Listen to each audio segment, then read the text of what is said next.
कर्नाटक में कांग्रेस सरकार की महत्वाकांक्षी गृह लक्ष्मी योजना फेल होती दिखाई दे रही है। इस योजना को लेकर अब राज्य की राजनीति फिर गर्मा गई है। बुधवार को महिला एवं बाल विकास मंत्री लक्ष्मी हेब्बालकर को विधानसभा में माफी मांगनी पड़ी।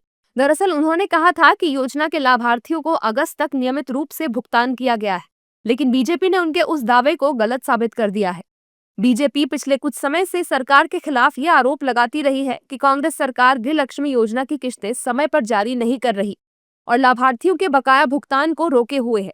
इस दौरान बीजेपी नेताओं ने कांग्रेस की पोल खोलते हुए कहा है कि ये बड़ा घोटाला है और इसकी जांच होनी चाहिए।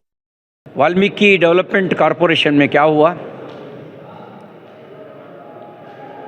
बार मालिक के खाता में पैसा गया, कार शोरूम को पैसा गया, ज्वेलरी शॉप को पैसा गया।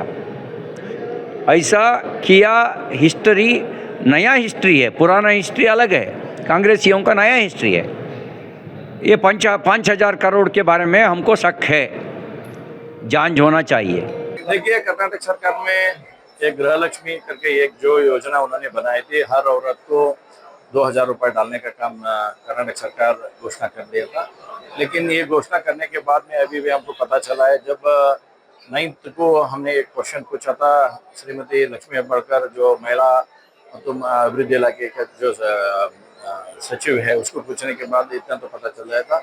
लेकिन वो लोग आंसर देते हुए कहा था अगस्त 2025 तक पूरा क्लियर है। लेकिन बाद में मैं 2-3 बार पूछने के बाद भी आप फरवरी और मार्च का अभी तक भरा नहीं है, करने के बाद भी उसके ही आंसर पे अड़े रहने के लिए वो सोच रहे थे। बाद में हम जो डॉक्यूमेंट है उसको प्रोड्यूस करने के बाद पता चला है फरवरी मार्च का पैसा अराउंड 5,000 करोड़, इतना पैसा नहीं गया है। तो किधर गया, कैसा गया, उसके बारे में सरकार सोचना चाहिए। When the assembly is in session, how can a minister issue a false statement on the floor of the house?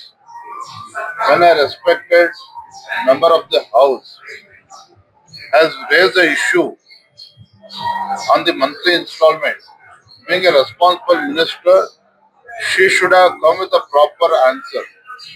So misguiding the house is not correct. And Bharatiya Janata Party and all the opposition MLAs has rightly raised this issue and she was forced to apologize. ये योजना कांग्रेस सरकार की 5 प्रमुख guarantee योजनाओं में शामिल है, जिसके तहत राज्य की कम आय वाली परिवारों की महिला मुखियाओं को हर महीने 2,000 रुपए की आर्थिक सहायता देने का वादा किया गया है।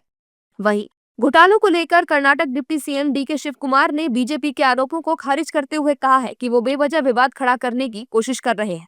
They are making her a leader, that's all. What misinformation, whatever the amount has been delivered from the finance department, she is releasing it, that's all. There is no misinformation or nothing. They wanted to deviate. They know that we are taking up the national law case against Rahul Gandhi, Sonia Gandhi. They are harassing. We wanted to take that case, so they have blocked the assembly by Guralakshmi. There is nothing. Why did they not give this upper Bhadra project money? Why they did not give Narega money? Narega money still they are not given. Jal Jeevan Mission money still they are not given. They have not given money to any of the state of central finances which was supposed to give. They did not compensate on the GST. They are speaking on Guralakshmi. Whatever we have spoken, we have delivered. What happened in Maharashtra? What happened in other states? They are not able to deliver anything. But here, 24 months, we have already given to them. Bharatiya Janata Party is known for return run case. If there is a scam, they should come out with a clear statement and the documents. And no doubt, there might be a delay in payment of this guarantee scheme money to the woman. But it doesn't mean there is a scam. Because of the financial constraints, a couple of months might have been delayed. I don't deny that. But it doesn't mean there is a scam. जानकारी के लिए बता दें कि केवल इस योजना पर ही राज्य सरकार सालाना करीब 28,600 करोड़ रुपए खर्च कर रही है, जो कर्नाटक के बजट का एक बड़ा हिस्सा है। पिछले सप्ताह विधानसभा में मंत्री लक्ष्मी हेब्बालकर ने जानकारी दी थी कि सरकार अब तक 1.26 करोड़ लाभार्थियों को कुल 52,416 करोड़ रुपए का भुगतान कर चुकी है और योजना के तहत किस्तें सुचारू रूप से दी जा रही है। उन्होंने बीजेपी के आरोपों को खारिज करते हुए कहा था कि भुगतान में कोई देरी नहीं हो रही है।